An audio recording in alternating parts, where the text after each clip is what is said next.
Sud Radio, on parle auto, 10h midi, Jean-Luc Moreau, Laurence Perrault.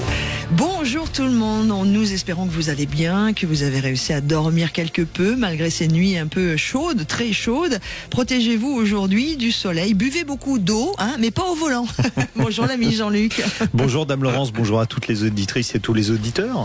Alors pourquoi je parle de ça, c'est parce qu'on a un grand débat avec l'ami Jean-Marie Bordry depuis tout à l'heure qui dit si on a le droit de boire au volant. Non, on n'a pas le droit de lâcher le volant pour prendre une bouteille, on n'a pas le droit de lever la bouteille pour boire et on demandera tout à l'heure. Alors Rémi Jossaume, si vous nous écoutez, on vous appellera à 11h pour avoir le fin mot de l'histoire, mais ça je vous le garantis, ça fait quand même un petit moment que je parle d'automobile dans ma vie et cette question-là je l'ai eu 1000 fois et c'est vrai que aujourd'hui sur les réseaux sociaux on voit tout et son contraire. C'est interdit. Pourquoi ? Parce qu'on doit rester maître de son véhicule en toutes circonstances. Donc le sandwich, la bouteille d'eau, tout ça on n'a pas le droit. Voilà. Comme on n'a pas le droit normalement de conduire en tongs ni pieds nus. Tiens, non mais on va essayer de l'appeler le père Rémi. Ouais. On n'a pas le droit de conduire nu non plus. Et pourtant c'est privé une voiture. Bah oui, mais enfin bon, on va parler des voitures électriques, parce qu'il y a des choses qu'on n'a pas le droit. Et là en fait c'est pas une histoire de droit ou de devoir, c'est que les Français sont... Ah ouais, là ils sont plutôt réticents. C'est une étude de Deloitte qui a été publiée cette semaine.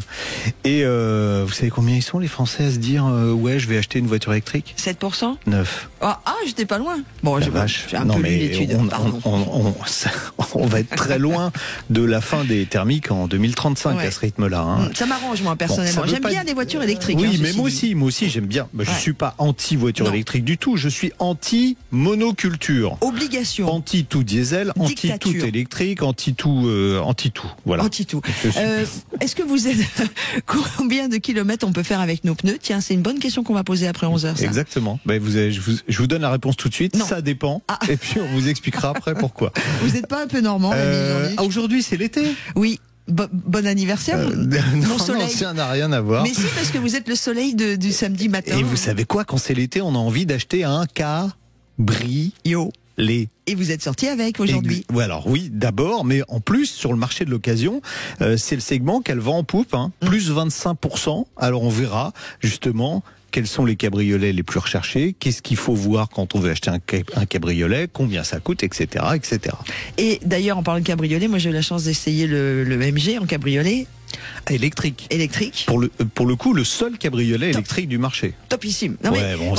C'est pas à la portée de monsieur et madame tout le monde. À 70 000 euros, ça commence à piquer un peu quand même. On me l'a prêté pour essayer. Oui, non, mais c'est très bien. Non, mais c'est une super auto. Alors, elle est très jolie en plus. Bon, en tout cas, vous le savez, il y a plein de choses que l'on va discuter avec vous. Et puis, comme il fait chaud, pour l'essai de la semaine, on mangera du sorbet. Je n'en dirai pas plus. Voilà. Et on commence tout de suite notre émission avec le contrôle technique moto, avec la mesure du sonomètre qui arrive ce 1er juillet. Prononcez bien, sonomètre. Faites attention parce que comme il fait très beau, toutes les motos sortent. Vous risquez peut-être de vous faire avoir à partir du 1er juillet. On en parle tout de suite. Sud Radio, on parle auto et de sécurité. Avec Autosécurité, prenez rendez-vous en ligne pour votre contrôle technique dans un de nos 900 centres sur autosécurité.com. Et Anthony nous dit sonomètre, si en plus tu le mets sur le mot qui code double au Scrabble. Non, je voulais juste, parce que j'ai oublié de vous le dire, vous qui nous écoutez, 0826 300 300, nous avons Aude qui est au standard aujourd'hui. Et je sais que Aude est particulièrement appréciée. Vous pouvez lui envoyer des mots d'amour, voilà. Oui, ou même d'amitié, c'est bien aussi. Anthony réalise cette émission. Et puis vous pouvez nous écrire, je participe @sudradio.fr pour nous poser vos questions, intervenir dans l'émission. Vous mettez bien On parle auto dans l'objet et toutes vos coordonnées, dont votre numéro de téléphone. Bonjour Laurent Palmier. Oui, comme il fait chaud, on a Laurent Palmier avec nous. Bonjour. Non, pas ça. Je suis désolé Laurent. Vous êtes en forme aujourd'hui. Salut Laurent. S'il y avait qu'aujourd'hui, ça irait. Vous êtes le PDG du réseau Sécuritest, groupe SGS et leader bien sûr du contrôle technique en France. Voilà, alors on va parler d'un sujet qui va faire du bruit à partir du 1er juillet, puisque le contrôle technique moto évolue. Il a un peu plus d'1 an le contrôle technique moto, c'est ça ? Oui, il a été mis en application à partir du 15 avril l'année dernière. D'accord. Et une des mesures phares du contrôle technique, c'était la mesure du bruit, qui n'a pas été mise en place tout de suite parce que les centres n'étaient pas équipés et parce que surtout on ne savait pas exactement ce qu'on allait mesurer. C'est pour ça. Alors, surtout parce que le matériel n'était pas disponible en grande quantité, puisque au moment où je vous parle, il y a pratiquement 3600 centres qui sont équipés. c'est-à-dire un centre de contrôle technique sur 2, et c'est beaucoup plus que ce qui était imaginé au départ. Alors un centre de contrôle technique qui fait de la moto, on est d'accord. Un centre de contrôle technique qui contrôle les catégories L. D'accord. Il ne faut pas qu'on réduise... Oui, ok. Puisqu'il y a aussi les quadricycles lourds à moteur, il y a aussi les... Alors là... les voitures sans permis. Ouais, les voitures sans permis. Donc qu'est-ce qui va se passer à partir du 1er juillet ? J'arrive au contrôle technique. Alors, on va pas mesurer évidemment les quadricycles lourds à moteur au sonomètre, mais on va mesurer quoi ? Les 50 cm3 et puis toutes les motocyclettes. Toutes les catégories L. Toutes les catégories, y compris comment dire, la tondeuse à gazon de ma grand-mère. Non, parce qu'elle n'est pas immatriculée, mais non. Y compris les voitures sans permis. D'accord. Par exemple. Mais il n'y a pas trop de bruit là normalement sur les voitures sans permis, sauf si on crève un peu le pot d'échappement, mais surtout qu'elles sont électriques, donc normalement il n'y a pas de souci. Oui, non, elles sont pas électriques. Il y a des diesels qui font un raffut d'enfer. Oui, mais en majorité. Ça fait un bruit de machine à coudre, c'est épouvantable.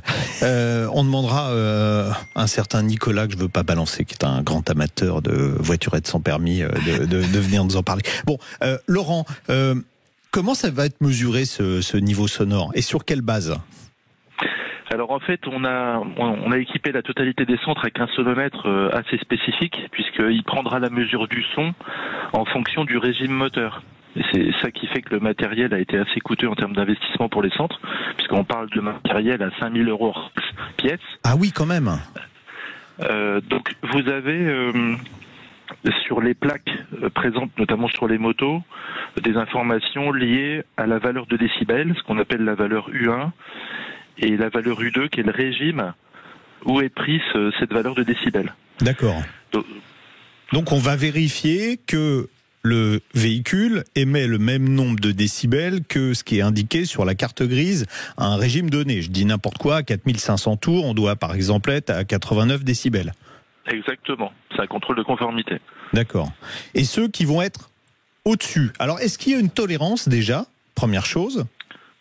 Il y a une tolérance de 7 décibels entre la valeur qu'on peut qualifier d'homologation ou de réception et la valeur qu'on va retenir, nous, à la mesure dans le contrôle technique. Mais c'est énorme. 7 décibels, c'est 2 fois et demi plus de bruit, quoi.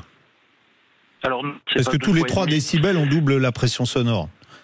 Oui, mais on a fait des essais, on a fait pas mal de tests. D'accord. L'objectif, quand même, de ce contrôle de sonomètre, c'est de sortir du parc les machines, les matériels qui sont excessivement dérangeants en circulation. Ouais. Et donc à l'inquiétude de ceux qui se disent est-ce que ma moto va passer si ils ont des pots d'échappement qui n'ont pas été bricolés, si les chicanes sont en place, il ne doit pas y avoir de soucis particuliers. Oui, Laurent Palmier, on parle vrai, on est sur Sud Radio. Il y a une marque de moto américaine, Harley Davidson. Tous les propriétaires, sans exception, tous ceux que je connais, ont des pots d'échappement bricolés. Ils sont tous largement au-dessus de la valeur d'homologation. Est-ce que vous avez fait des tests déjà ? Est-ce qu'il y a des catégories de machines, effectivement, qui vont être plus ou moins visées ? Comment ça va se passer dans des cas comme ça ? La marque que vous évoquez, elle risque d'être un petit peu en difficulté au départ parce que souvent, les modifications qu'on vient d'évoquer ensemble à l'instant sont des modifications d'origine qui ont été mises en place par les revendeurs. Donc ils sont c'est ce qu'ils appellent les stages. C'est ce qu'ils appellent stage 1, stage 2, stage 3. Donc effectivement, on n'a pas le pot d'origine, on a un pot qui est modifié dès le départ par le concessionnaire. C'est ça. Pour la grande majorité des autres matériels qu'on a contrôlés, on en a contrôlé pas mal. Il n'y a pas de souci particulier. Quelquefois, nous, la difficulté, elle est dans la prise de mesure, de régime, et non pas de son.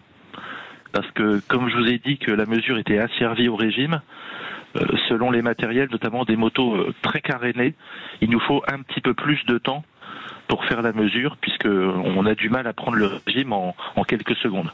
D'accord. Mais sinon, ça fonctionne plutôt pas mal. Et si on n'a pas... il y a des motos anciennes, par exemple, où on n'a pas de valeur de référence, puisque à l'époque, à l'homologation, il n'y avait pas de mesure du niveau de bruit. Là, comment ça se passe dans ces cas-là ? C'est vrai que les données techniques sont, pour les motos anciennes, plutôt liées aux plaques constructeurs, mais les plaques, elles sont apparues à la fin des années 60 de manière obligatoire, et les niveaux sonores remontés dans les systèmes informatiques, eux, sont remontés à partir du début des années 90. Si on n'a pas d'information de régime, on ne peut pas prendre la mesure. D'accord. Et du coup, on ne prend pas la mesure. D'accord. On a beaucoup de réactions. Est-ce que je peux les échanger? Oui, allons-y. On a Stéphane qui dit les pots homologués comme les Akrapovic.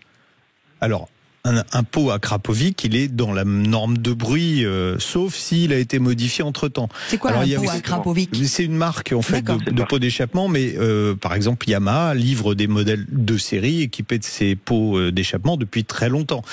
En revanche, il y a une autre marque, puisqu'on parle de marque, ce qu'on appelle Super Trap, c'est des pots où derrière on rajoute, en fait, on peut augmenter ou diminuer la pression sonore sur le pot en rajoutant, on va appeler ça des filtres pour faire simple.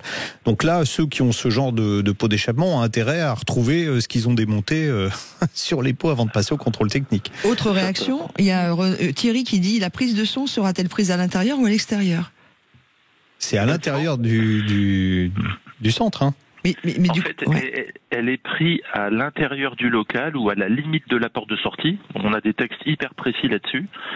On a une distance et un angle de prise de mesure par rapport à l'échappement, qui est là aussi encadré par des normes. Donc on ne prendra pas le bruit à l'extérieur, parce qu'il y a aussi des bruits résiduels à l'extérieur des centres. D'accord. Et on a également Stéphane qui dit si on passe le contrôle technique et que le contrôle n'est pas équipé pour le son, peut-on, même si le contrôle passe, se faire amender, enfin verbaliser, j'imagine? Très bonne question. Si le centre n'est pas équipé pour le son, il ne peut pas faire le contrôle des catégories L à partir du 1er juillet. Wow. D'accord. Bon.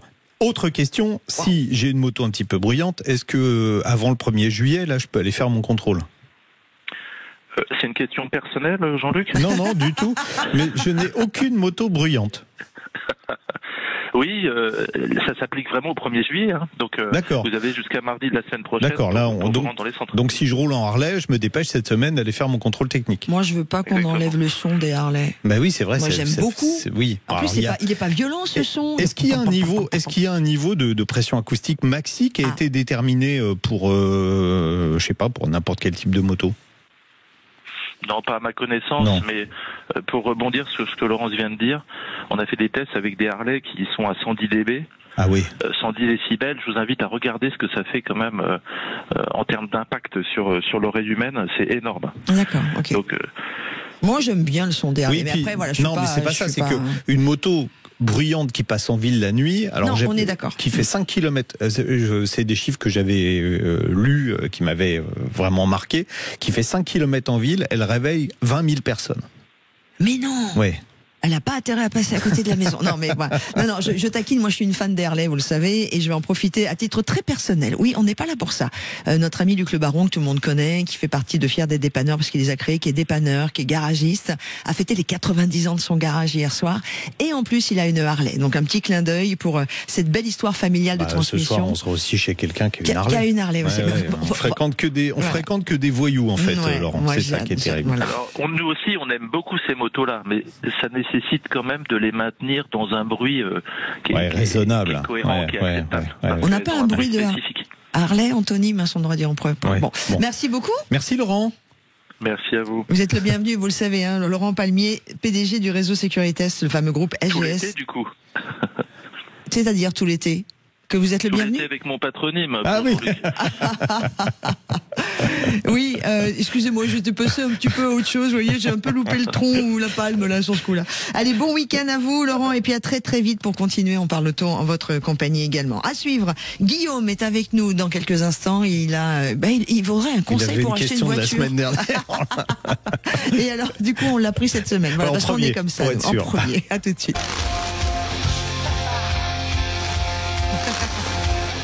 J'adore le son. On a le droit de faire du bruit jusqu'au 1er juillet. Alors avec les motos. Amis motards, en tout cas, faites attention à vous. Ne vous faites pas avoir. Bon, salut mon Guillaume. Bonjour Guillaume.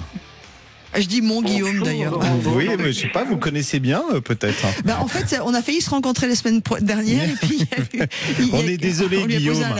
On est désolé Guillaume, vous êtes victime en fait de toutes les bavasses qui sont dans cette émission et il y en a une palanquée malheureusement. Ah, et il y en a une qui n'est pas planquée non plus. Hein. Guillaume, en tout cas voilà, on vous a promis de vous prendre en début d'émission parce comme ça on est sûr. Comment ça va et vous habitez où? Merci beaucoup. Merci beaucoup, j'habite dans la campagne poitevine, dans le Poitou. Très bien, j'aime beaucoup cette région. Alors, on vous écoute. Alors, je suis à la recherche d'un véhicule familial ayant 4 enfants âgés de 5 ans à 12 ans. Donc une, entre guillemets, vraie 7 places pour pouvoir faire environ 30 000 km par an, à moitié de route départementale et moitié de 4 voies autoroute, avec critères qui sont surtout du confort, de la fiabilité, que ça soit économique et si possible en boîte automatique.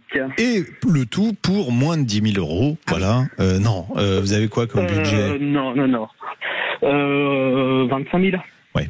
Il n'y a pas 50 000 modèles qui sont des vrais 7 places, parce que la plupart des monospaces ou des SUV qui sont proposés en 7 places, quand vous sortez les sièges derrière, j'en avais un cette semaine, donc je peux vous en parler, vous avez plus de coffre, hein, vous vous retrouvez avec 250 litres de coffre, donc vous mettez rien, vous ouvrez derrière et vous pleurez.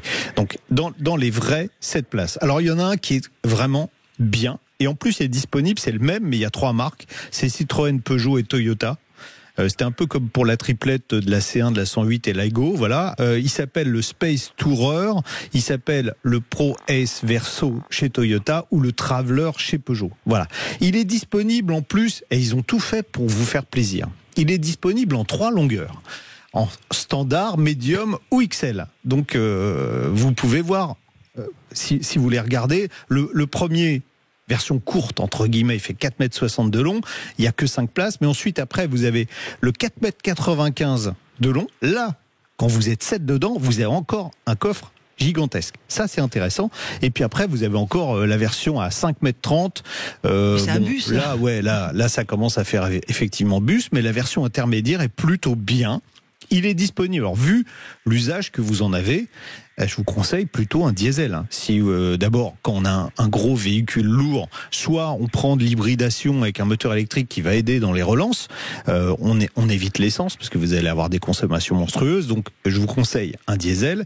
Et il y avait un diesel qui était proposé, qui est très bien en fiabilité. Enfin, il y a plusieurs diesels qui sont proposés, mais il y avait un Blue HDI en 180 chevaux qui est très bien pour cette voiture, qui consomme assez peu et qui est un moteur fiable, à une condition, c'est de ne pas faire de ville avec. Voilà, ce que vous m'avez dit, parce que le filtre à particules, tous les filtres à particules en ville ont tendance à se boucher et ensuite c'est une source de problèmes incommensurables. Donc mieux vaut éviter quand on fait ou principalement de la ville, mieux vaut éviter le diesel. Mais dans votre cas, vous m'avez dit, je fais de la route et de l'autoroute, donc ça sera très bien. Et vous avez dans votre budget, il y a un choix qui est assez large. Vous devriez trouver. Alors c'est des véhicules qui vont quand même, pour 25 000 euros, ils vont être assez kilométrés. Vous allez être au-dessus de 100 000, des fois au-dessus de 150 000. Mais comme je vous l'ai dit, c'est des véhicules fiables. Et puis ça fait pas trop utilitaire à bord. C'est ça que j'aime bien dans cette voiture à conduire. On n'a pas l'impression d'être au volant d'une camionnette. Ils avaient fait des gros efforts à l'époque quand la voiture est sortie. Ça existe aussi en boîte automatique EAT6. Oui. Voilà, donc il y a un choix qui est assez vaste sur. Je vais pas vous donner les sites sur lesquels on peut trouver, mais tous ils en proposent. Et ça, voilà. Pour moi, le bon choix c'est ça, parce que sinon après vous avez le Mercedes classe V, mais il est pas dans votre budget.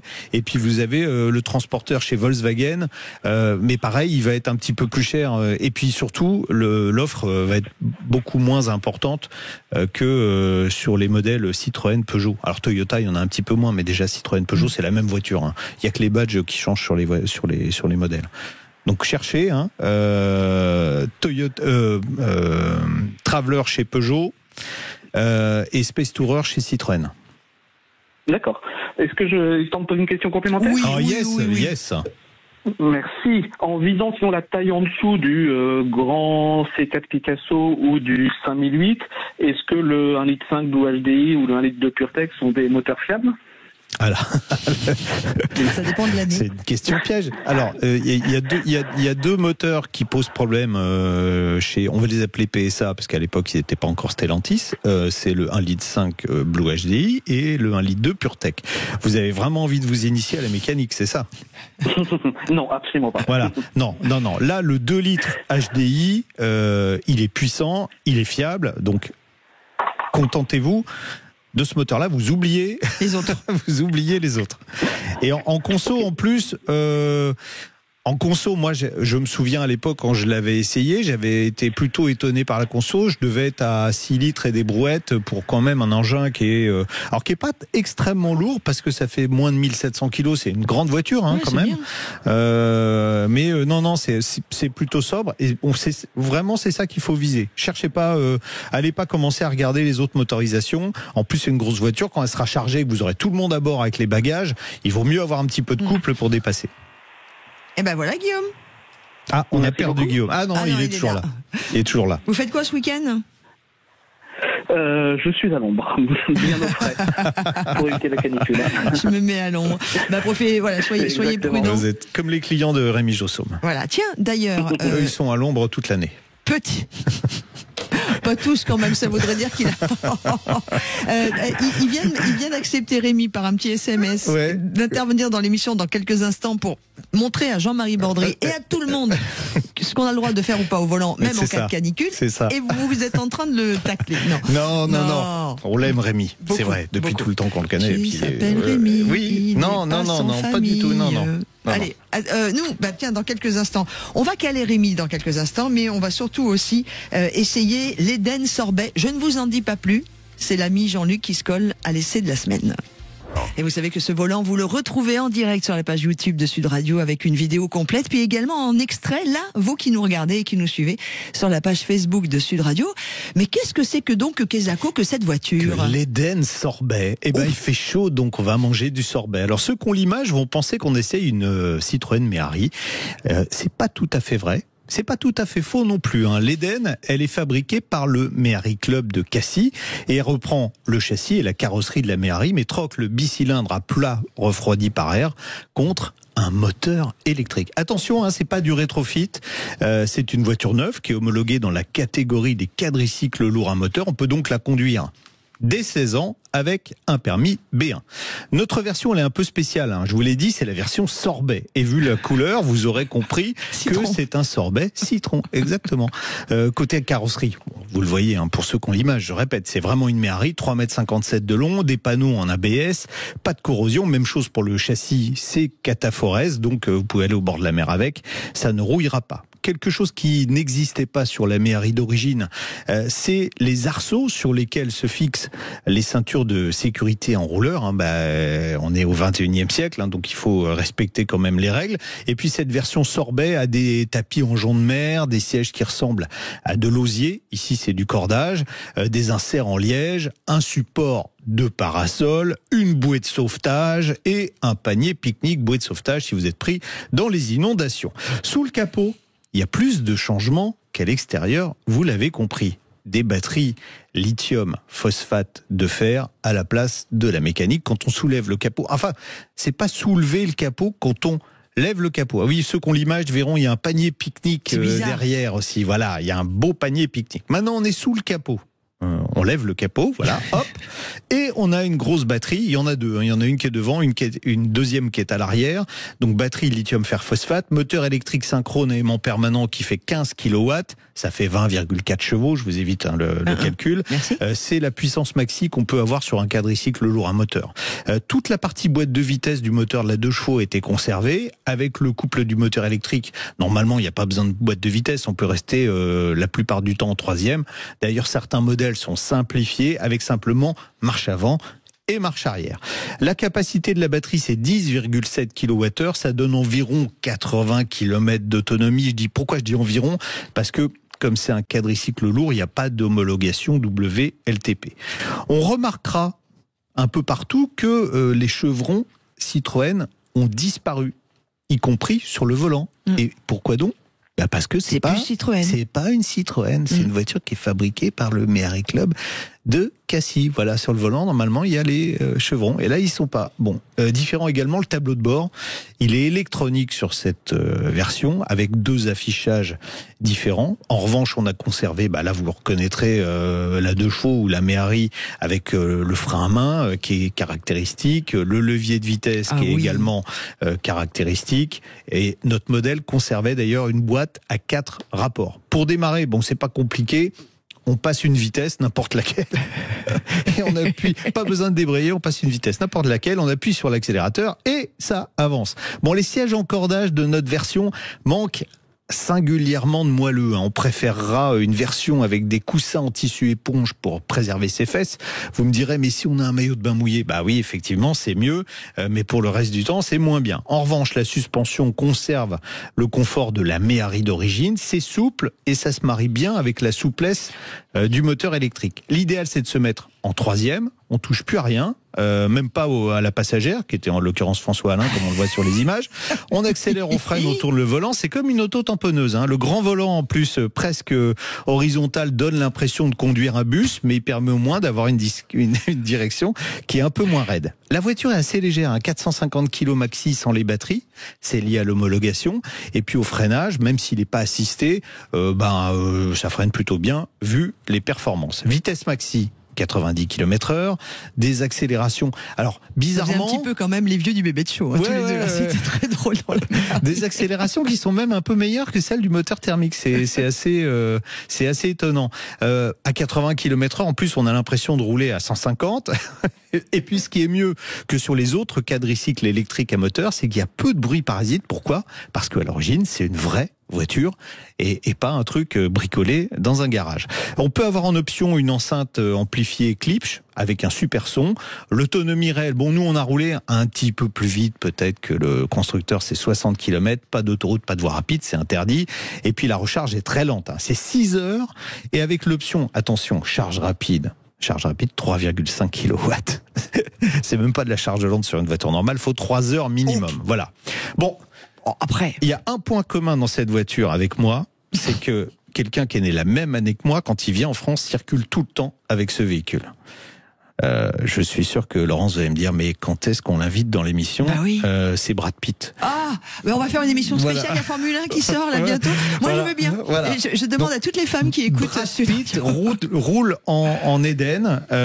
Bon, c'est vrai qu'il faut un salaire. C'est quand il va là-bas, du côté de Miramar. Quand il est dans le sud, c'est vrai qu'il faut un salaire de star de cinéma pour se la payer. Ça démarre à 35 900 €. Ça fait cher pour une petite voiture de plage. Ah ouais. Mais on l'a essayé. Brad Pitt dedans, moi je veux bien.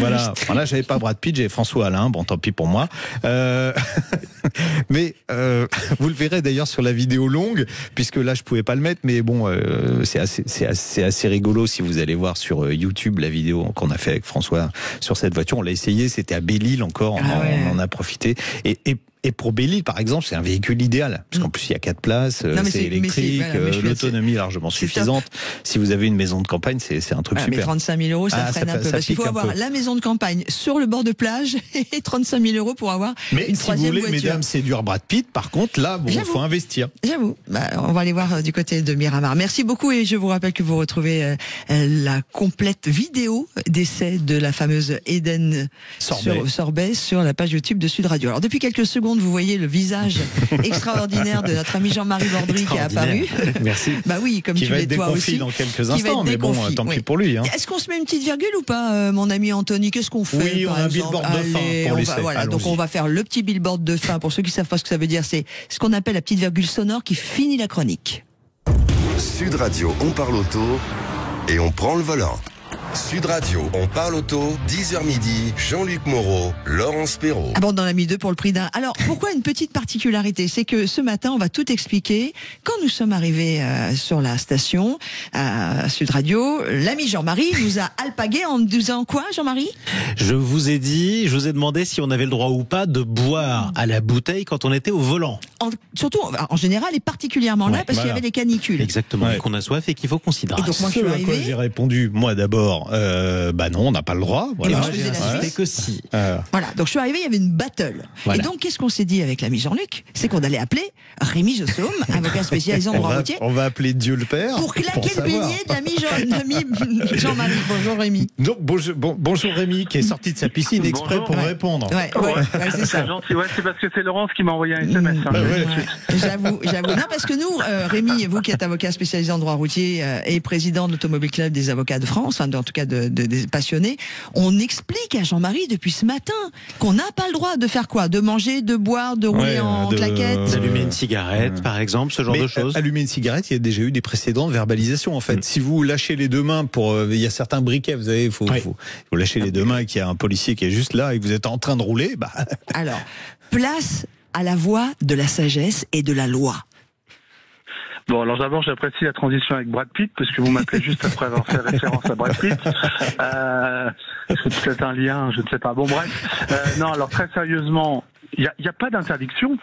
Vous pouvez parfaitement et évidemment prendre votre bouteille d'eau, votre gourde d'eau au volant, fumer le cas échéant, même on va dire manger votre sandwich au volant, dès lors que vous n'avez pas une trajectoire déviante et que vous commettez pas une autre infraction au code de la route. Ce code de la route ne prévoit pas expressément une interdiction.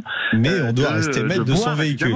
Ouais. Alors pourquoi contre, nous, les spécialistes, vous devez être maître de votre véhicule. Et si il y a un défaut de maîtrise, et si l'agent considère qu'effectivement entre la main droite, la main gauche et sous le coude, vous avez tellement d'éléments perturbateurs, évidemment que la verbalisation sera possible et elle peut être reconnue par un tribunal dès lors que l'agent va circonstancier l'infraction.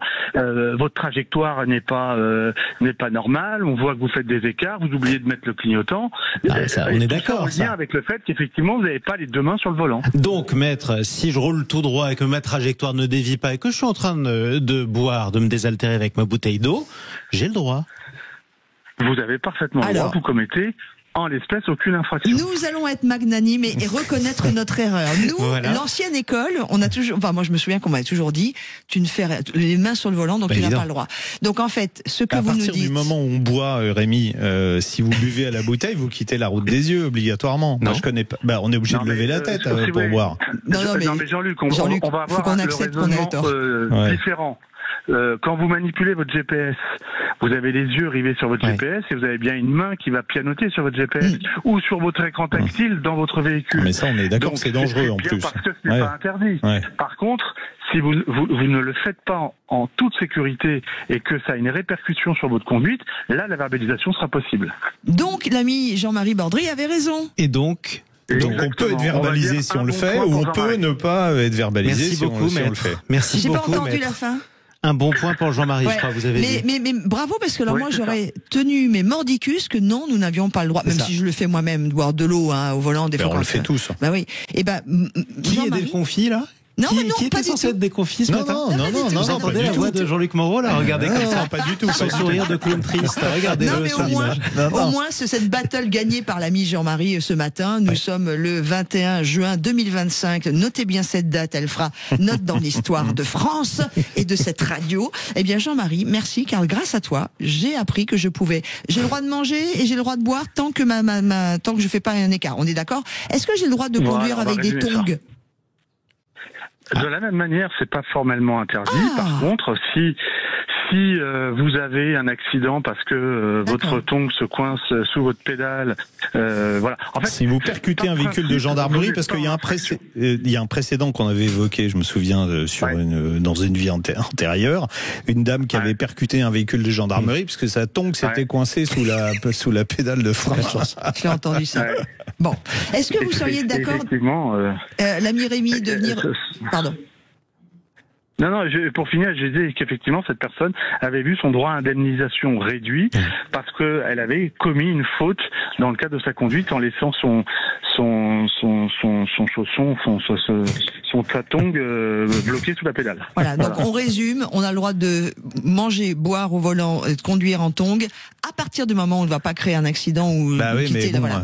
Mais on peut être verbalisable si jamais on a créé un accident, ça peut être une comment on appelle ça, une condition aggravante ou une circonstance aggravante. Non, c'est la circonstance de l'infraction. Bon, chapeau bas, Jean-Marie Bordry, là j'avoue qu'on est obligé. On posera une colle chaque samedi sur le code de la route à Jean-Luc Moreau. Ça sera peut-être utile. Hein. Merci beaucoup, maître. Maître Rémi, merci beaucoup Rémi Jossom. Jean-Marie, one point. Merci, merci beaucoup.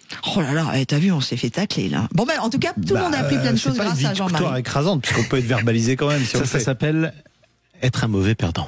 Non, moi j'accepte qu'on a le droit. On a le droit. En tout cas, on n'est pas verbalisable si on se fait choper avec une bouteille à la main. Déjà. Bon, allez, tiens, dans quelques instants, on va revenir entre Jean... Fréquentable, non, je rigole. On va parler de les Français qui sont assez réticents sur les voitures électriques. On en débat dans quelques instants. Et merci beaucoup pour vous qui nous rejoignez, depuis juste à l'écoute de Sud Radio, et vous qui êtes avec nous depuis le début, y compris sur la page Facebook de Sud Radio. Avec ce sujet maintenant que l'on vous propose pour conclure la première heure de notre émission, les consommateurs français restent réticents, à l'égard des véhicules 100% électriques. Une étude de Guillaume Crunel, associé responsable industrie automobile chez Deloitte. Laisse-moi finir ma phrase, l'ami Jean-Luc. Il me coupe la parole tout le temps, ce garçon. Bonjour Guillaume. Bonjour Guillaume. Bonjour. Alors, un mot sur Deloitte, qui est un cabinet d'études. Oui, nous sommes un grand cabinet de conseil avec des focalisations sur beaucoup de secteurs d'activité, parmi lesquels l'automobile, et sur lequel nous suivons les attentes des consommateurs. On fait ça tous les ans. Qu'est-ce qu'ils vont acheter, qu'est-ce qu'ils veulent. Oui, alors donc la grande tendance, on devrait se dire normalement, vu qu'on va vers le tout électrique avec cette programmation de 2035, on devrait se dire il va y avoir 25-30% de la population, là on parle des Français, on parlera des autres peut-être après, qui va être pro-véhicule électrique. C'est pas du tout ce qui ressort de l'étude de cette année. Vous avez raison Jean-Luc, on devrait, pour atteindre la neutralité, le zéro véhicule thermique en 2035, on devrait se balader aujourd'hui entre 25 et 30% des ventes pour suivre une trajectoire correcte. On est entre 15 et 20 de manière régulière. Ce qui est un peu paradoxal, c'est que nous, quand on pose la question quelle sera votre motorisation lors de votre prochain achat, on reste en dessous de 10%, 9 exactement, et de manière stable, puisque l'année dernière c'était déjà le cas. Donc ça pose un certain nombre de questions sur l'adhésion, sur le futur de ce que seront les achats, et est-ce que finalement le véhicule électrique prend l'envol qu'on lui prédisait. C'est plus compliqué que ça. Ouais, le prix semble être le facteur le plus limitant quand on fouille un petit peu pour savoir pourquoi les Français sont pas prêts à franchir le pas. Il y a clairement un facteur économique qui est important. C'est d'ailleurs assez amusant parce qu'on n'achète pas un véhicule électrique parce que c'est trop cher, et pourtant on l'achète aussi parce qu'il coûte moins cher à l'entretien. À utiliser, Voilà. Donc il y a ce paradoxe-là.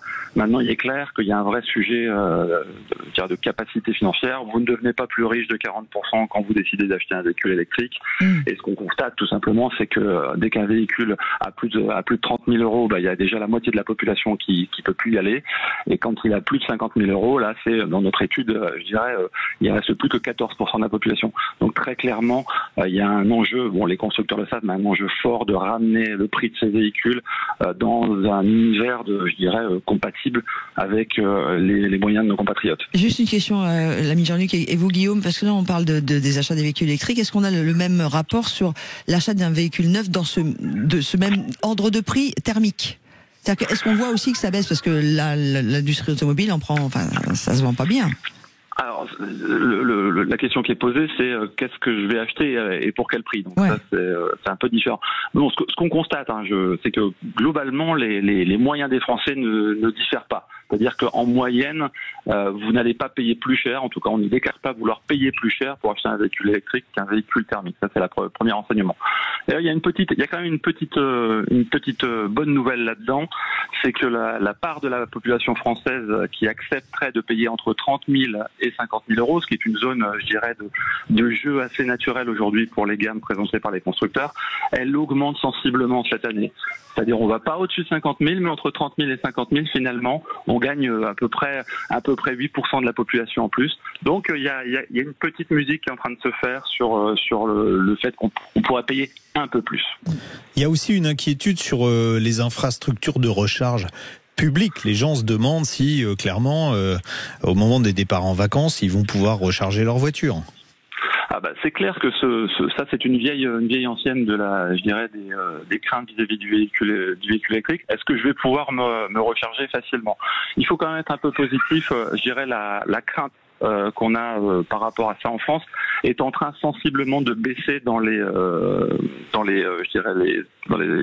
demandes qu'on a de la part des consommateurs. On voit quand même arriver des bornes sur le service public, sur les routes, sur les grands axes. Donc quelque part l'angoisse baisse un peu, mais reste toujours parmi les préoccupations premières. C'est clair. Bon, alors si les véhicules électriques ne sont pas encore en odeur de sainteté chez les consommateurs français, est-ce que c'est le cas dans les autres pays ? Hélas, alors on aime bien avoir une singularité française habituellement. Là, il faut quand même reconnaître qu'on est globalement dans la tendance européenne, avec, je dirais, nous le chiffre de 9% que je vous annonçais tout à l'heure pour la France. Mon prochain véhicule sera électrique. Il est à 13-14 en Allemagne, c'est stable. Au Royaume-Uni, c'est entre 8 et 9. En Espagne, 7 et 10. Bon, on est très similaire, je dirais, à ce qui se passe dans les autres pays. Et ce qui est surtout important, c'est que l'appétence d'année en année n'augmente pas. N'augmente pas. C'est ça mais ça peut se comprendre parce que ceux qui les premiers ont acheté des véhicules électriques étaient des gens qui avaient une démarche écologique ou qui étaient, on dirait, des geeks si on parlait d'électronique. Ces gens-là, on va dire que ça y est, on a fait le plein. Donc aujourd'hui, il y a assez peu de consommateurs qui veulent franchir le pas parce que c'est trop cher, parce qu'il y a encore celui qui habite en ville, en habitat collectif. Bon, pour la recharge, c'est une galère. Donc c'est vrai, et c'est là qu'on se dit que pourquoi est-ce que l'Europe a fixé cette barrière de 2035 qui est intenable, et d'ailleurs les constructeurs sont en train de faire tous marche arrière. Ceux qui avaient dit on passera avant la date prévue au 100% électrique sont tous en train de reproposer des modèles hybrides. Et d'ailleurs, dans votre étude, on voit que les modèles hybrides et thermiques gagnent du terrain. Mais c'est tout le paradoxe de l'époque. Depuis 2016 que l'on fait ce sondage, la part du thermique baisse de manière dramatique. L'année dernière a marqué le pas. Et on le voit remonter, c'est-à-dire qu'aujourd'hui, en moyenne en Europe, c'est plus de 50% de la population pense aller vers du thermique lors de leur prochain achat. Et oui, et c'est ce qu'on voit un peu aussi en concession. Il y a un engouement pour l'hybride, surtout le full hybride, le rechargeable un peu moins, qui lui aussi remonte dans les attentes. Ouais. Bon, alors je vais vous donner une bonne nouvelle. Alpine qui lancera l'A110, qui devait être normalement 100% électrique, se laisse la possibilité de faire une version thermique. Trop bien. Ouais, quand je vous disais que les constructeurs font tous gentiment marche arrière, voilà. Bon, merci beaucoup, Guillaume. On a encore plein de choses à voir dans votre étude, mais malheureusement le temps qui nous est imparti est en train de s'égrener avant le retour de la publicité et de l'info. On vous embrasse fort. Merci. Et puis on aura l'occasion de revenir s'il y a plein d'autres questions, évidemment, sur cette étude très complète du cabinet Deloitte. Guillaume Crunel, associé responsable industrie automobile, est avec nous sur Sud Radio. À suivre le retour de l'info, et puis juste après, on parle pneus et on parle de vous aussi. Appelez-nous 0826 300 300. Et merci à vous toutes et à vous tous. Vous êtes nombreux sur la page Facebook de Sud Radio. On a Béatrice qui est avec nous, on a également bien sûr Stéphane, on a Patricia, on a Adil, on a plein de gens, Nathalie, voilà, vous êtes super nombreux et on a Brad qui nous envoie un petit message du sud de la France en disant Jean-Luc, voilà. Jean-Luc, Laurence et Jean-Luc, vous êtes les bienvenus pour boire la dernière cuvée et faire un tour d'Éden, voilà. Avec modération. Ouais. Alors pourquoi notre ami Jean-Luc parle de ça? Parce que si vous n'étiez pas avec nous sur la première heure, c'est que Jean-Luc a fait l'essai de l'Éden Sorbet, du Méhari Club de Cassis, et donc qui ressemble à une Méhari, mais c'est une Méhari électrique, voilà. Et Brad Pitt roule avec ça, voilà. Au-delà de rouler avec une Formule 1 bientôt au cinéma à partir du 25 juin. Ça doit être pas mal ce film. Je vais y aller, moi. Ouais. On peut essayer de le tenter de l'inviter, non? Je suis sûr que tout le monde serait content.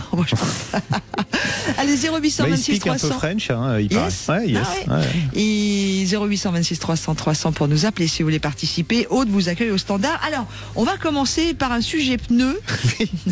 On va commencer par poser une question que tout le monde s'est posée. Combien de kilomètres puis-je faire avec mes pneus? C'est un peu la même question que combien de temps met le fût du canon pour refroidir. Voilà. Ensuite, nous allons rejoindre un de nos amis, Olivier Debras, qui organise les automobiles enthousiastes à Vinci Manœuvre. C'est un super joli rendez-vous. C'est génial. Ouais, c'est vraiment beau. C'est vraiment réunion d'automobiles d'avant-guerre et surtout ce qui est bien, alors c'est un cadre exceptionnel, c'est dans une ferme et tous les convives sont habillés en costume d'époque. Voilà. Donc, et on aura même un petit supplément que n'aime pas Olivier, mais c'est la surprise pour tout à l'heure. Les cabriolets, on le vend en poupe sur le marché de l'occasion. On en parlera aussi avant midi. Et ben là, en même temps, avec le temps qu'il fait, c'est vraiment l'idéal. Hein. Oui, alors les cabriolets d'occasion. Pourquoi on dit d'occasion ? Parce que les cabriolets neufs, malheureusement, sont devenus inaccessibles. Pourquoi ? Parce que vous avez quoi en cabriolet neuf ? Des Ferrari, des Aston Martin, des Porsche. Il n'y a plus de voitures populaires en cabriolet. Les constructeurs ont arrêté d'en fabriquer parce que c'était une niche et ils ont estimé qu'ils gagnaient pas assez d'argent. Donc il n'y a plus de cabriolets abordables. Maintenant, si on veut un cabriolet, je vais vous dire, ça démarre à 100 000 euros. Enfin, quoi qu'un petit peu moins puisque MG fait un cabriolet électrique à 70 000 euros. Ouais, j'aime beaucoup. Tiens, parce que vous avez parlé de l'Aston Martin, juste une chose, je suis tombée, je crois que c'était il y a 2-3 jours sur une rediffusion de Vintage Mécanique avec notre ami François Alain qui sera plus à l'antenne à partir du mois de septembre. Tout le monde le sait maintenant. Et ils ont entièrement rénové une DB5. Oui. Mais c'était magnifique. Je suis restée scotché dans cette émission. J'ai très envie d'avoir une Aston Martin. Mon compte en banque un peu moins. Bon, mais c'est pas grave, ça m'a fait rêver. C'est ça, son émission. Notre ami François. Bon, allez, c'est parti. Quels sont les pneus d'une Aston Martin ? Tiens. Ça dépend du modèle. Ah, d'accord. Donc j'aurais pas la réponse tout de suite. On voilà. parle de pneus maintenant ? sur une DB5, ça doit être du 185 en largeur. Alors c'est des pneus avec des flancs hauts à l'époque, et ça doit être du 15 pouces. Quand je vous dis que cet homme est extraordinaire, 80, 15 pouces. C'est tout. Et là, il y a Dominique Stemfeld qui nous écoute, qui va appeler en disant mais non.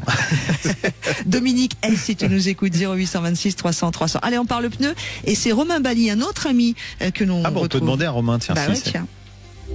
Le syndicat du pneu, les spécialistes du pneu au service de votre sécurité sur la route, présente Sud Radio, on parle auto. Parlons pneus. Parlons bien. Romain Bali, rédacteur en chef du journal du pneumatique. Bonjour Romain. Bonjour Romain. Bonjour Laurence, bonjour Jean-Luc. Bon Romain, est-ce que vous savez ce qu'il y a comme pneu sur une Aston DB5 ? Non, parce que je ne suis qu'un journaliste et je n'ai pas les moyens de me payer une DB5. Non, mais c'est comme ceux qui vont dire que j'étais pas né quand Napoléon et vous la connaissez l'histoire. Romain, non, on va chercher. Alors, Donc, déjà, je raye Romain de la liste des prétendants pour Laurence. Hein. Tant pis. Mon pauvre Romain. Bon, Romain, question pertinente, mais ô combien difficile. Combien de kilomètres puis-je faire avec mes pneus ? Vous allez me dire, une réponse de Normand, ça dépend. Ouais, ça dépend. C'est la meilleure question, je crois, qu'on puisse se poser parce que c'est celle à laquelle on peut pas répondre. Donc, non, mais très simplement pour les auditeurs, c'est vrai que c'est une question que tout le monde a dû se poser au moins une fois. Et dans les centres auto, chez les pneumaticiens, on adore parce que c'est compliqué d'y répondre parce que ça dépend de multiples paramètres. On pourra peut-être les détailler dans c'est très compliqué. Ça dépend de tout un tas de choses en fait. Ouais. Alors on est d'accord que le paramètre principal, il est ce que je dis assez fréquemment, il est situé entre le siège et le volant. Oui. Oui, c'est le premier, le principal, c'est pas le seul, parce que effectivement, il y a le type de conduite de l'automobilisme, mais il y a aussi les routes qu'on emprunte au quotidien. Il y a aussi le volume de kilomètres qu'on fait à l'année. Il y a est-ce que je suis plutôt dans une zone montagneuse, plutôt dans une zone ensoleillée. Enfin voilà, il y a beaucoup de choses qu'il faut prendre en compte. Et en fait, grosso modo, je ne sais pas si on peut en parler tout de suite, mais il y a des fourchettes qui existent. Hein. On dit que généralement un pneu été premium, ça peut faire entre 50 et 70 000 km entre 3 et 5 ans. Ouais. Mais ça, c'est une fourchette très large. Voilà, encore une fois, ça veut tout et rien dire. Donc ça donne un ordre d'idée, mais ça n'a pas valeur de vérité absolue. Oui. Est-ce que, alors on peut pour détailler, est-ce que je vais plus user mes pneus si je fais de l'autoroute ou si je fais de la route nationale avec des virages ? Non, a priori, ça sera la route nationale qui consommera le plus. L'autoroute, même en dépit de la vitesse, l'autoroute offre un roulage plus régulier, surtout en France où les autoroutes sont de bonne qualité quand même. Alors que voilà, quand on va être sur des départementales ou des nationales, il va y avoir plus de virages, plus de reprises, plus peut-être aussi de défauts dans la route qui vont petit à petit abîmer les pneus et tout ça pris sur X dizaines de milliers de kilomètres va avoir un impact significatif. Ouais, la marque du pneumatique, évidemment, y est pour beaucoup. Là, on parlait de pneus premium qui font entre 50 000 et 70 000 km. Si on prend des pneus budget, tous les tests qui ont été faits démontrent qu'on en est très loin. Exactement. Il y a des tests réalisés par le Touring Club de Suisse ou par même Allo Pneus récemment, je suis tombé sur une de leurs études qui donnait quelques valeurs comme ça, un pneu d'entrée de gamme monté sur un véhicule roulant effectuant à peu près 25 000 km. Ils sont aperçus que pour des conditions en ville ou en périphérie, ça tient pas plus d'un an. Voilà, ouais. Je cherchais le chiffre, c'est 1 an qui donne. Ouais, donc 25 000 km. Ça veut dire que le pneu budget qu'on va payer moitié moins cher que le pneu premium, on fait 0 économie, puisque le pneu premium, il va durer 2 fois plus longtemps. Donc c'est un très mauvais calcul de prendre des pneus budget. D'autant que en termes de sécurité, c'est moins bien. Ouais. Bien sûr, mais c'est un très mauvais calcul, mais c'est aussi toute la complexité du pneu. C'est que pour bien comprendre l'enjeu, il faut donner une perspective à long terme aux clients. Et ça, dans un centre ou sur un site internet, on peut pas le faire, ou c'est plus difficile de se rendre compte. C'est pour ça que beaucoup de clients, malheureusement, raisonnent à l'instant T, ils vont se dire, moi, j'ai pas envie de dépenser trop d'argent dans mes pneumatiques, donc je vais prendre ce qu'il y a de moins cher. C'est pas le bon calcul, mais encore une fois, ça peut s'entendre.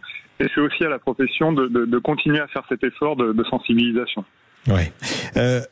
Évidemment, le type de véhicule, la puissance joue un rôle prépondérant dans la vitesse à laquelle on va user ces pneumatiques. Un véhicule électrique va user ses pneus plus vite qu'une petite citadine légère avec un moteur à essence.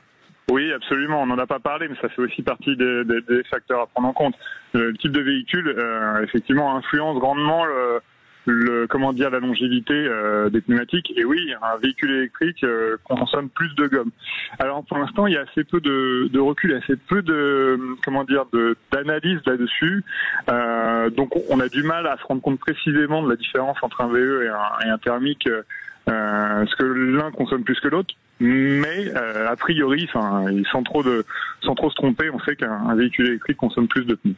Oui, tout dépend du véhicule électrique. Alors on va encore faire. C'est pour ça que la réponse à la question, elle est vraiment difficile à donner, parce que celui qui a un véhicule électrique puissant, qui va être tenté de temps en temps de faire quelques accélérations pour se faire plaisir, il va user ses pneus très rapidement. Celui qui va rouler avec une Renault Zoé, il va pas s'amuser à faire le Grand Prix des feux rouges, donc il va user ses pneus pas plus vite si ça se trouve, et peut-être même moins vite qu'un propriétaire de véhicule thermique. Donc on voit la complexité de la réponse. Absolument. Et juste si je peux me permettre, Jean-Luc, en fait, plus que la notion de potentiel kilométrique, il y a d'autres éléments à regarder quand on est un conducteur attentif à ses pneus. C'est pas tant combien je vais faire de kilomètres sur quoi il faut être vigilant. Il faut plutôt être vigilant à l'état des pneus. Est-ce qu'il a des craquelures? Est-ce qu'il a un petit pet sur le flanc, etc. Il faut aussi regarder le niveau d'usure. Aujourd'hui, dans les sculptures, il y a les petits indicateurs. Donc ça donne plus que le nombre de kilomètres en lui-même. Et ça, vraiment, quand on fait attention, on se rend bien compte si son pneu est usé ou non.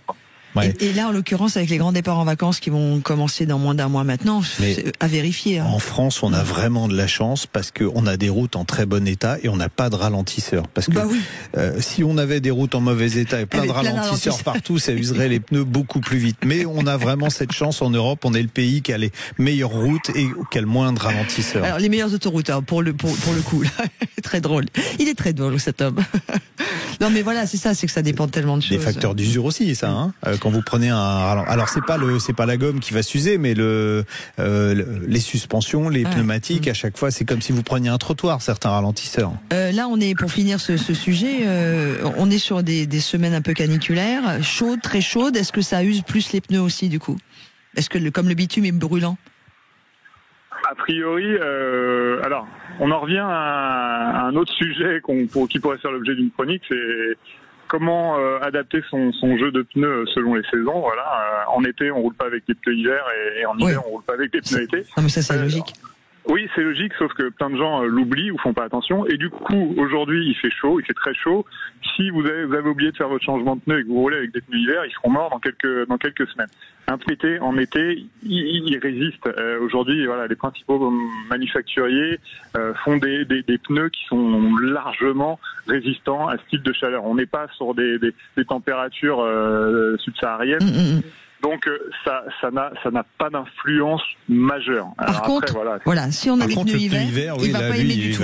Il va morfler tout de suite. Donc j'ai bien fait de poser la question parce qu'on vient de donner un conseil à nos amis qui ont encore leurs pneus hiver et qui viennent de se réveiller de leur hibernation et donc il faut que je change les pneus. Merci beaucoup Romain. Merci Romain. De rien, bon week-end. Merci, au revoir. Nous il a bien commencé, vous savez, de toute façon dès qu'on est ensemble c'est un bonheur. Allez, dans quelques instants c'est Christophe que l'on retrouvera. Romain Bali qui était notre invité pour les pneus aujourd'hui, rédacteur en chef du journal du pneumatique que vous trouvez aussi sur internet si vous voulez savoir un petit peu plus sur cet organe essentiel à la sécurité de notre voiture et puis la nôtre évidemment aussi. Guillaume dans quelques instants avec une question à poser. Et nous allons avoir deux personnalités maintenant qui nous rejoignent. Et vous allez voir, je vous raconte après la petite histoire rigolote. Ouais, alors on va déjà commencer par accueillir Christophe qui posait une question. Bonjour Christophe. Bonjour la Dream Team. Ah, c'est gentil. C'est moi je suis Dream et toi c'est Team. Et Christophe va nous parler de Ford Mustang de 1967. Et pour ça, il n'était pas au courant, donc on vient de le réveiller. On a avec nous Thierry Réaubourg, qui est journaliste, c'est le spécialiste de la Ford Mustang. Il dort Mustang, il dort dans un lit Mustang, il doit dormir sur une banquette de Mustang, il a des chaussettes Mustang, un caleçon Mustang, on vient de le réveiller. Ça fait rêver Thierry, j'espère que votre Bonjour dame... Thierry. Oui, vous avez fait l'appel à un ami là. Oui, c'est ça, c'est exactement ça. On va raconter ce qui se passe à tous ceux qui nous rejoignent maintenant. Depuis le début de cette émission, on appelle comme ça des gens. On a eu tout à l'heure Rémi Josso, mais c'était pas prévu. Au débeauté, ça s'appelle. Voilà, au débeauté. Pareil pour vous Thierry. J'ai fait la même chose à Dominique S, mais qui vient de me répondre. Arrêtez, je suis à un mariage, m'embêtez pas. Alors on y va Christophe, on vous écoute pour votre question. Christophe. Voilà. Pour mes 50 ans, je me suis fait un cadeau. Je me suis payé une Mustang de 67. Mustang avec un 347 CI sur base de 302. Ouais. Et tout le monde m'a dit « Oh là là, qu'est-ce que t'as fait, un 347, c'est une horreur, tu vas avoir que des pannes, il va exploser, tu vas jamais pouvoir rouler avec. » J'habite Chambéry, on a des cols partout autour de chez nous. Moi, le but du jeu, c'est de me balader en montagne avec, et on m'a dit « Tu vas jamais pouvoir l'exploiter. » J'ai des éléments de réponse, mais j'imagine que Thierry encore plus que moi. Qu'avant les éléments de réponse, vous pouvez attendez. Alors, mais est-ce que vous pouvez le 347, c'est un 302 modifié en effet. Alors s'il vous plaît, attendez Thierry, 2 secondes, parce qu'il y a des gens qui n'y connaissent rien en Mustang et qui nous écoutent. On est sur le moteur V8, 302, c'est la cylindrée en cubic inch, ce qui correspond à quoi en litres 5 litres. Et donc, il y a des évolutions sur ce moteur où on augmente la cylindrée, là en l'occurrence sur ce moteur-là, pour gagner en puissance. Faut savoir et en couple. Il faut savoir qu'à chaque fois qu'il y a des modifications, en général, j'aime cette phrase. Et toute magie a un prix. On augmente la puissance d'un moteur donné que en dégradant forcément autre chose. Bon, la fiabilité sur un 347, parce que je suis allé alors forum, un petit peu les clubs. Aux États-Unis, on a ils sont assez friands de ce genre de discussion. Elle était équipée comme ça, Christophe, la voiture, ou c'est vous qui avez fait modifier le moteur? Non, je l'ai acheté comme ça. D'accord. Quelle puissance il a là? Il est à quel niveau de puissance, vous le savez? C'est difficile à savoir en général. 350 chevaux. D'accord. Bon, déjà sur le choix du modèle, Thierry. Donc c'est une 67. Oui. En coupé, fastback, cabriolet, j'ai pas entendu. Bon, après pour importe, mais coupé. Alors je vais faire mon vieux puriste. Moi je suis partisan du moteur d'origine sur ces autos-là. Je pars du principe que quand on cherche une Mustang avec des chevaux, alors après c'est toujours une question de budget, autant aller tout de suite chercher les big blocks. Par exemple en 67-68 on avait les 390 cubic inch, donc pratiquement ça presque 6 litres, 6 litres 3, et ensuite on avait même les 428 qui tiraient jusqu'à 7 litres. Bon, évidemment c'est beaucoup plus rare, c'est beaucoup plus cher, mais on a des moteurs qui sont sont conçus usine, j'allais dire, avec leurs défauts, mais aussi leur qualité, c'est-à-dire quand même une certaine fiabilité par rapport à toutes les bricoles qu'on peut s'acheter à droite et à gauche. Et je mets toujours une petite réserve parce que je suis pas un grand spécialiste, mais je sais que sur les 347, Ford vend 9 des 347 Stroker avec une garantie. Et après, on a plein de petits garages qui vont vous faire ça sur un vieux 302 usé jusqu'à la corde. Donc, il faudra aussi savoir, sur quelle base. Ouais, avec quelle pièce il a été fait. Voilà. Ouais. C'est ce que j'allais vous dire, Christophe. Ça va surtout dépendre de ce qu'il y a dans le moteur. Mais si vous l'avez acheté comme ça, malheureusement, vous le saurez pas. S'il y a des bons pistons, que le moteur a été modifié correctement, vous avez des bonnes bielles, etc., il peut être assez fiable, moins que le 302 d'origine, ça c'est clair. Ouais, mais il peut être assez fiable. Il y a une chose qu'il faudra éviter absolument sur ce moteur Stroker, c'est les surrégimes. Donc vous oubliez, vous mettez un scotch sur le. Il y a un compte-tour sur votre modèle ou pas? Oui. Non, pas forcément. C'est une option. Donc... Après, le jeu de tête, le 347, c'est ce qu'on appelle un moteur longue course, puisqu'il est modifié pour avoir une plus longue course. Et c'est justement pas un moteur qui est fait pour les hauts régimes. C'est un moteur qui est fait pour le couple en bas. Alors c'est vrai qu'à la montagne, le couple, ça peut être intéressant, mais il faut pas chercher la perf, quoi. Et après, voilà, tout dépend de ce qui va avoir été fait autour, le refroidissement, le carbu. Enfin, c'est 12 000 paramètres. Est-ce qu'ils ont mis le bon vilo, le bon bracam, la bonne. J'ai une question à poser à Christophe. Vous nous l'avez dit, il faut vraiment rouler en montagne, mais pas pour faire des perfs de fou. C'est pour se balader. Je pense, c'est de la balade. Voilà. Donc ça fonctionne bien là. C'est de la balade sur les cols, col du Lotaré, col du Galibier. Ça monte. Ça monte, il y a quand même de l'effort. Sans problème. Oui. Mais en boîte automatique ou boîte mécanique? Boîte auto. Boîte auto. Bon, mais ça vous évitera déjà d'avoir des régimes trop élevés. Donc ça, c'est plus. Parce que déjà, en général, quand on met un 347 Stroker, on y va à fond, on met la boîte méca qui va avec, boîte 4, boîte 5. Donc déjà, là, vous voyez, le couple 347 boîte auto, quand on cherche une prépa, c'est pas forcément le bon couple.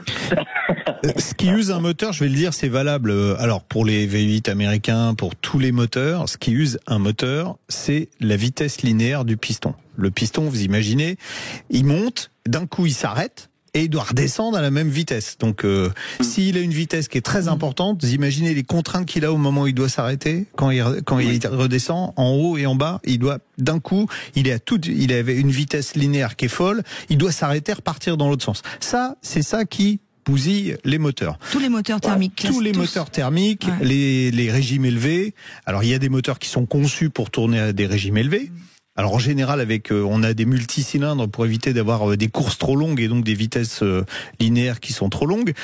Mais sur un moteur comme celui que vous avez, le 347, là, donc vraiment proscrit les hauts régimes.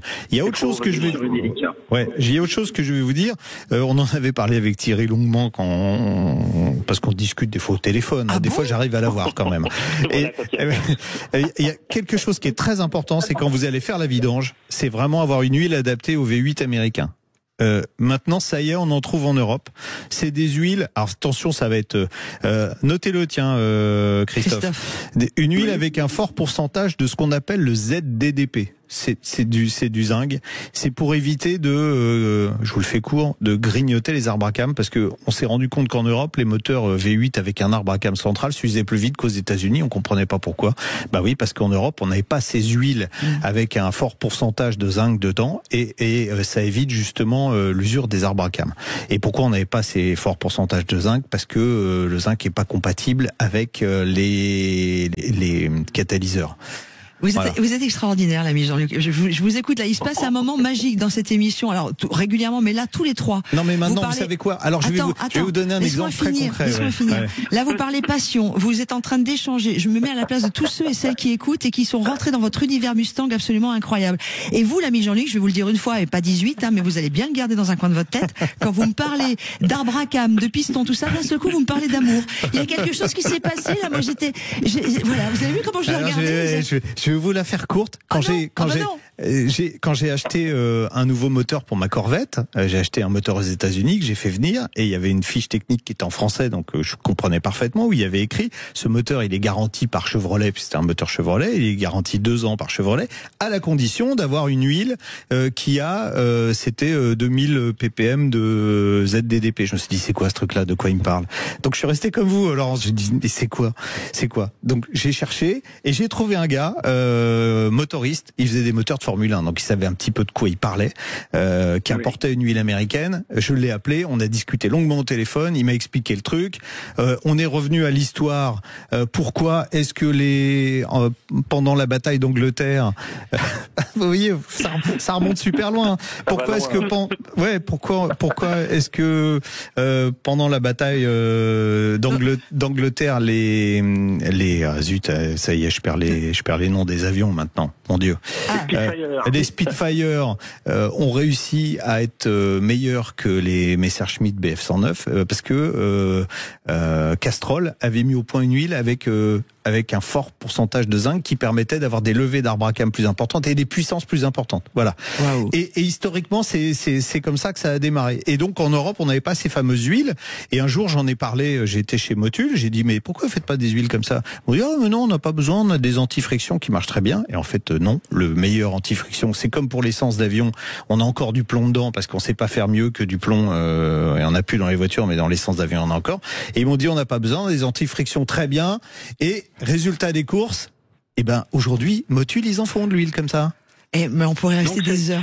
Cette huile, je peux la trouver relativement facilement. Maintenant, on la trouve facilement. Il y a 5 ans, on la trouvait pas facilement, mais maintenant. Où ça pour Christophe, parce qu'après, faut qu'on y aille. Motul, ils en font. Okay. Ils font une gamme avec du ZDDP. ZDDP. Voilà. Le mot et nouveau. ça, c'est vachement important pour un moteur V8. Tous ceux qui nous écoutent, qui ont des gros V8, c'est obligatoire d'avoir du ZDDP dedans. Messieurs, je vais devoir, je suis désolée, vous allez me haïr, mais je vais devoir vous dire qu'on va en rester là.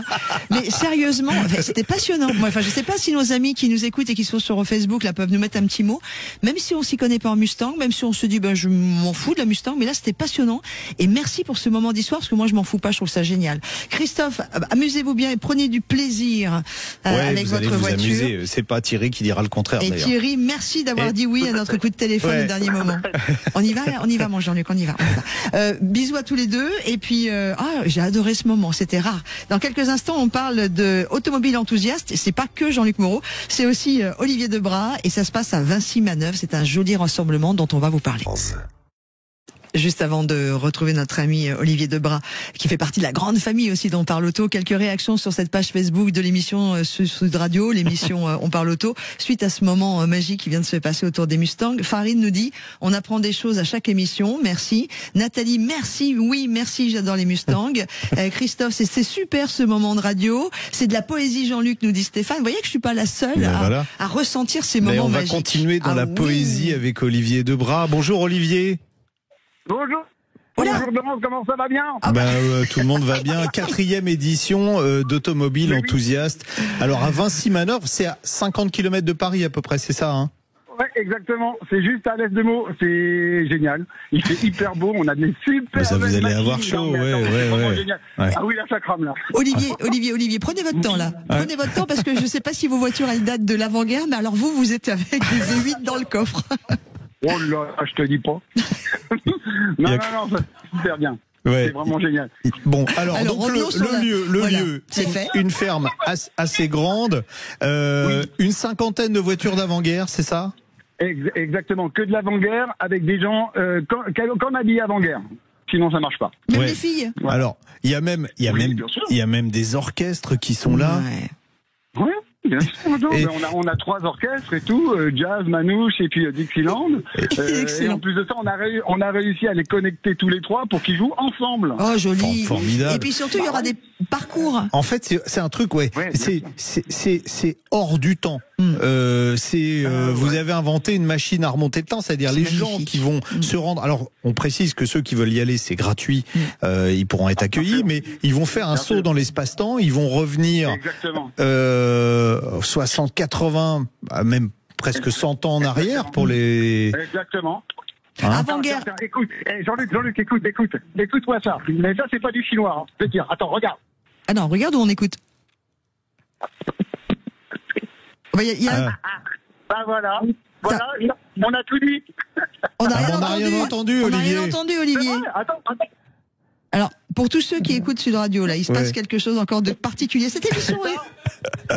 Non, on n'arrive pas à entendre. En fait, je pense, Olivier, on est victime de la technologie parce que les téléphones aujourd'hui ont des systèmes de filtration qui permettent de passer correctement la voix, mais qui éliminent tous les bruits parasites autour. Donc, Olivier, si c'était un moteur qui démarrait, on l'a loupé. Oui. C'était quel moteur? C'était une Balsa, évidemment. C'était une Balsa de 1945. Attends, c'était un truc énorme. Mais alors, Olivier, on n'en doute absolument pas. Vous avez commencé à faire la fête depuis quelle heure? Hier soir. Depuis hier, 15h. Ouais. Alors il y a un truc. Alors Olivier, je sais que vous allez dire ah là là, il l'a pas fait. Mais comme on n'a pas réussi à entendre le bruit du moteur, moi j'ai autre chose à vous faire écouter. Et restez à l'écoute. Oh non, je sais de quoi tu vas me parler. Des voitures anciennes, des motos, des camions qui roulaient toutes berzingues vers une folle réunion. Direction la ferme de Régis à Vinci Manœuvre, le grand rassemblement des moteurs à l'œuvre. Alors, je vais vous raconter pourquoi Olivier il est assez dubitatif par rapport à ça. Parce que ça, c'est François Roudier, qu'on connaît aussi. François Roudier, il s'est passionné pour l'IA. Et en fait, il a écrit un petit texte qu'il a donné à une IA qui a mis le texte en forme, qui a fait les rimes. Il a une deuxième IA a fait la musique et... Là, on vous en fait écouter mais il en a fait, je sais plus combien, 6 ou 7. Il y a reggae, il y a rock, il y a une petite chanson sur Vinci Si tu veux bien, Jean-Luc, je voudrais pas que ce soit privé de joke, parce que là, on est un peu sur le côté. Non, mais c'est parce que je veux vraiment que tous ceux qui nous écoutent comprennent bien pourquoi on est aussi alliés comme ça avec Olivier, qui est un homme exceptionnel, que l'ami comment il s'appelle, François Roudier a fait ça. Voilà, c'est que. Mais il est avec vous, il est là, François. Il vient tout à l'heure là. Il vient tout à l'heure. Il s'était poussé la moustache, il s'est acheté un costume spécial. Olivier, on va rappeler si vous le voulez bien, Olivier, on va rappeler où est-ce qu'on vous retrouve, parce que Vinci Manœuvre, c'est dans 77 pour ceux qui connaissent pas. Voilà. Oui, et quel est le programme aujourd'hui? J'aimerais bien qu'on se recentre un petit chouille pour donner de l'information. Ah oui, c'est vrai, pardon. Excusez-moi, Olivier, de remettre l'église au milieu du village. Problème. Écoute, à partir de 12h30, on s'arrête pour l'apéro.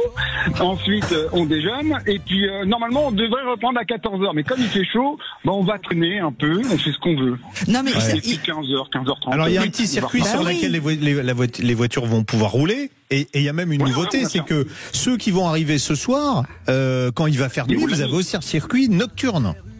Nocturne à la lampe tempête, s'il vous plaît, messieurs. Sur 4 bornes, on a des lampes tempête qu'on a allumées, donc on a toute une batterie de grains, là, tous habillés en tenue, qui balance des lampes tempête sur un parcours qui est fermé.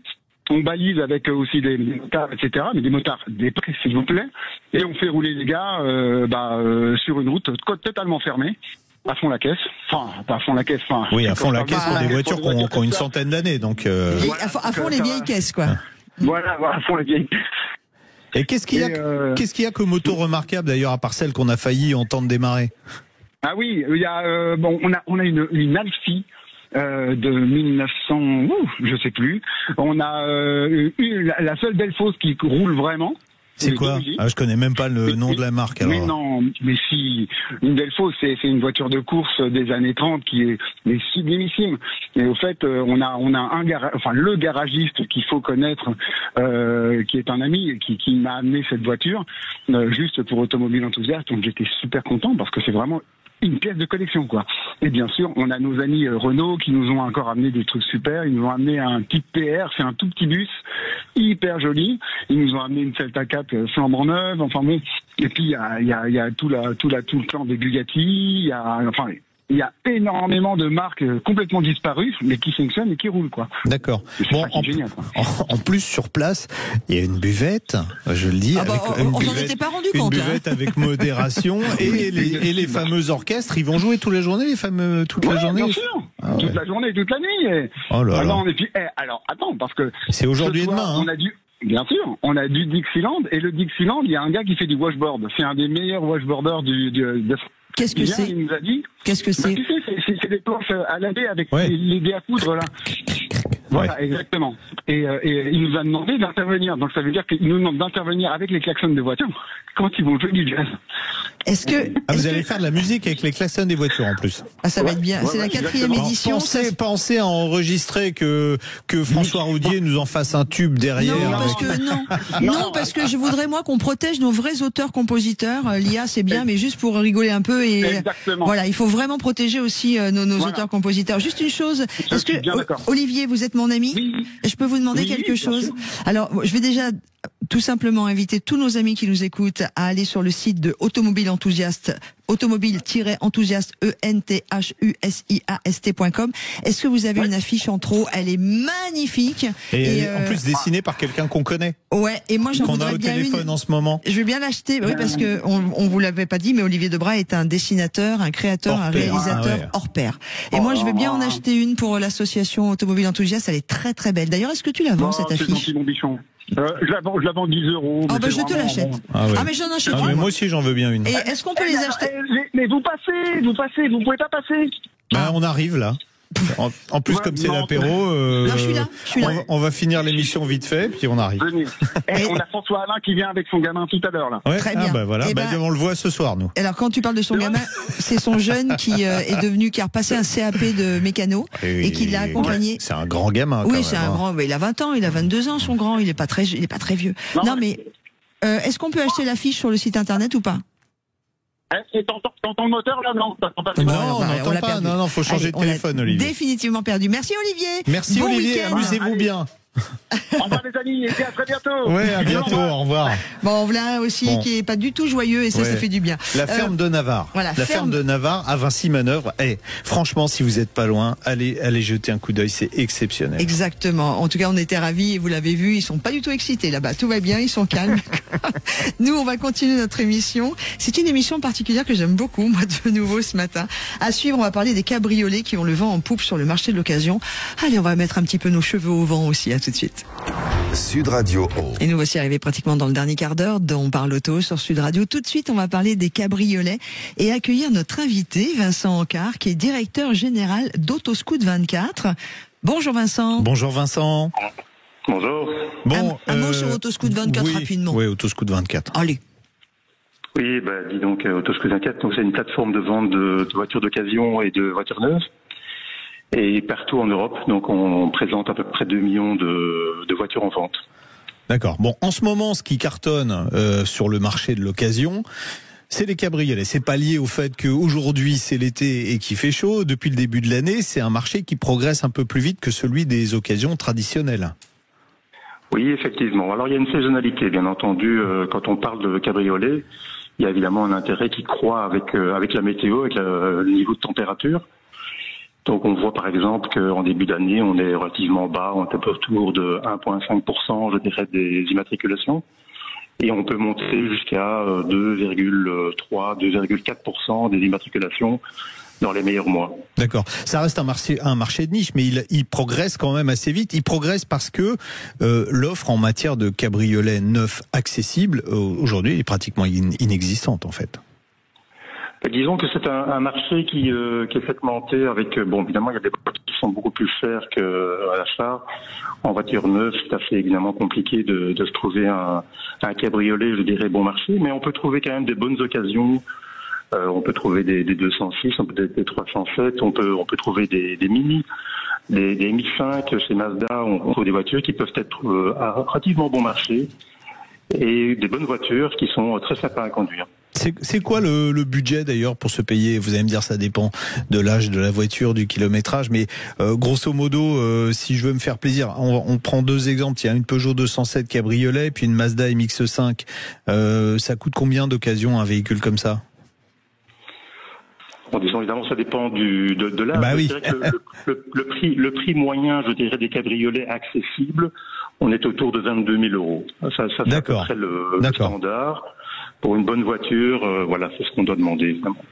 Ouais. Il faut regarder quoi quand on achète un cabriolet d'occasion? Si la capote marche bien. Ça, on est d'accord. Bien entendu, effectivement. Bon, la première chose, c'est évidemment l'étanchéité de la capote, le mécanisme souvent automatique des cabriolets. Donc, il faut bien vérifier l'état des vérins, que tout le mécanisme fonctionne bien de façon fluide. parce que les remplacements de ce genre de pièces sont assez chers. Alors aussi un conseil, je dirais, pour l'achat d'un cabriolet, c'est si vous n'avez pas spécialement, je dirais, de moment précis pour acheter un véhicule, achetez-le plutôt en hiver. Les prix sont moins chers, il y a moins de demandes, les professionnels sont prêts à lâcher un peu plus de lest. Donc, si vous pouvez anticiper un petit peu votre achat et l'acheter au mois de décembre ou janvier, vous allez faire une excellente affaire, vous allez gagner facilement 1 000 € sur la voiture. Ah, moi j'en ai trouvé une que tu peux m'offrir pour cet été, c'est une 205 CTI 1,9 litre, 105 chevaux cabriolet. Ah, mais ça elle est à 24 900 €. Comment ça a été un vieux modèle, hein. Peut-être. En plus, la 205 CTI avait un châssis qui se tortillait quand même pas mal, parce que c'est le même moteur que la 205 GTI, mais avec un châssis qui est quand même beaucoup moins adapté à la puissance de la voiture. J'aimais bien la 205. Ouais, non, mais c'est une chouette auto, hein. Mais tout à l'heure on parlait de la Mazda MX-5. Quelle que soit la génération, c'est une voiture hyper fiable, très sympa à conduire. Donc, je vais pas dire on peut y aller les yeux fermés, parce que les premiers modèles ont tendance à rouiller un petit peu, mais autrement c'est des voitures où on peut se faire vraiment plaisir. Une Mini Cooper cabriolet, c'est sympa aussi, hein. Mais tu vois, sur Autoscout 24, il y a plein. Merci, je suis ravi. Je suis en train de me promener sur votre site. Une voiture, je suis en train d'acheter une voiture, Vincent. Il y a un choix sur Autoscout 24 qui est assez dingue. Et pas que sur les cabriolets, pardon. Est-ce que d'ailleurs, si Laurence craque pour un cabrio, elle perdra plus d'argent que sur une berline? En clair, est-ce que ça décote plus vite un cabriolet qu'une voiture normale, ou l'inverse? Très bonne question. C'est plutôt l'inverse. Donc ça a plutôt tendance à garder sa valeur. Donc c'est une voiture qui est d'abord qui est un peu plus chère au départ, mais qui perd moins de valeur parce que c'est une voiture plaisir, c'est une voiture qui attire. Donc effectivement, c'est plutôt un bon investissement en général. Ouais. En plus, en général, les cabriolets font moins de kilomètres chaque année que les voitures standards. Donc même si elles sont assez âgées, elles ont assez peu de kilomètres au compteur. C'est exact. Oui. Et donc si on regarde aussi dans les véhicules, je dirais, les plus haut de gamme. Si on regarde par exemple une des voitures les plus vendues en France, en 5e, 6e position, c'est la Porsche 911. Donc ça indique quand même que il y a quand même un attrait pour des voitures de luxe mais des voitures plaisir en même temps. Ouais. Je connais un journaliste qui est assis sur le même siège que moi en ce moment. Il a d'ailleurs une Porsche 911 cabriolet, le premier cabriolet 911 de 1983 qui a été produit, une ESC produite une seule année. Voilà, moi je suis un grand fan de cabriolets, j'en ai 10 moi des cabriolets. Donc vous voyez, j'ai aussi une Mazda MX-5, on en parlait à l'instant. J'ai juste une question parce qu'on arrive à la fin. Ouais, juste est-ce qu'il y a des pays où il y a plus de cabriolets? Quels sont les pays les plus friands en matière de cabriolets? Voilà, pour finir. Alors, les pays dans lesquels les cabriolets sont les plus demandés, ce sont en fait les pays, je dirais, à météo tempérée. On trouverait effectivement plutôt au nord de la France, Belgique, Allemagne, Angleterre. Ce sont tous des pays en fait où les cabriolets sont les plus publicités. Bon, dès qu'on descend plutôt vers le sud, l'Italie, l'Espagne, je dirais que quelque part c'est trop chaud. Et donc finalement, ils se protègent du soleil plutôt que de le chercher. Voilà. Bon, on comprend. Bon, parfait. Bon, merci comme il y a beaucoup. des annonces de toute l'Europe sur Autoscout 24, pour faire son shopping, c'est idéal. Je me suis régalé. Merci Vincent Ancard. Et j'ai pas fini. Directeur général d'Autoscout 24. Bon, moi je sais ce que je fais de mon week-end. Je vais chercher mon cabriolet. On vous embrasse. Allez, tout de suite. Au revoir. On va accueillir notre Cyril qui a une question à poser à l'ami Jean-Luc. Sud Radio, on parle auto. Quelle auto choisir? Vous avez remarqué ce matin, je dis mon, notre, à tout bout de champ. Donc vous m'appartenez tous, que les choses soient claires. Non, je rigole. Bonjour Cyril. Bonjour Cyril. Bonjour. Comment ça va? Ça va bien. Bon. Eh ben on vous écoute, c'est votre moment.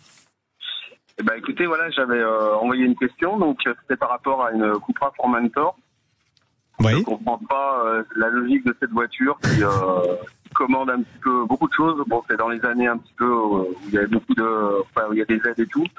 Et donc parfois elle démarre alors qu'on lui demande pas parce que c'est une Cupra hybride. Oui. Rechargeable. Et donc elle prend aussi mon téléphone en charge. Puis il faut que j'arrête le moteur pour qu'elle enlève toutes les connexions. Pour que j'ai pas les connexions au téléphone. J'ai beau enlever toutes les aides possibles, le volant réagit quand même lors d'un passage sur une. On met pas le clignotant. On n'en peut plus. Voilà. Ouais, alors ça. Ça, sur les aides à la conduite, c'est une politique du groupe Volkswagen. On n'arrive pas à tout déconnecter. C'est un truc que moi je déteste. Ah ouais, moi aussi. Parce que en fait, on dit aide à la conduite. En fait, c'est plus des entraves à la conduite que des aides à la conduite pour le moment. Donc ça, il pourra rien faire. Non, il peut rien faire, sauf à mettre un coup de marteau sur le sur le système électronique. Mais non, ça, on peut rien faire. Sur le fait que votre voiture, elle vit un peu sa vie tranquillement, c'est-à-dire que comme elle est hybride rechargeable, quand la batterie est chargée, normalement on se dit tiens, si je force en électrique, elle va rester en électrique. Non, pas forcément, hein, voilà. Elle peut, alors déjà au départ, en fonction de la température extérieure, mettre le moteur, entre guillemets, préchauffer le moteur thermique. Parce que s'il y a besoin, si par exemple vous accélérez très fort, vous allez mettre le moteur, même si vous êtes forcé en électrique, vous allez mettre le moteur thermique en route. Bon, le moteur thermique, si vous lui demandez un effort et qu'il est froid, c'est pas bon pour la longévité. Donc elle va déjà mettre en route le moteur thermique pour se dire au cas où j'en ai besoin, il est prêt à fonctionner dans des conditions optimales. Donc ça, c'est une chose. Et puis il y a un truc, on en avait parlé avec un autre auditeur, c'est que quand vous faites des grands trajets, si vous voulez vraiment que la voiture... Exactement. Il faut mettre le GPS à lui tout seul. Même, alors quand je dis des grands trajets, pas forcément des grands trajets, même un trajet court.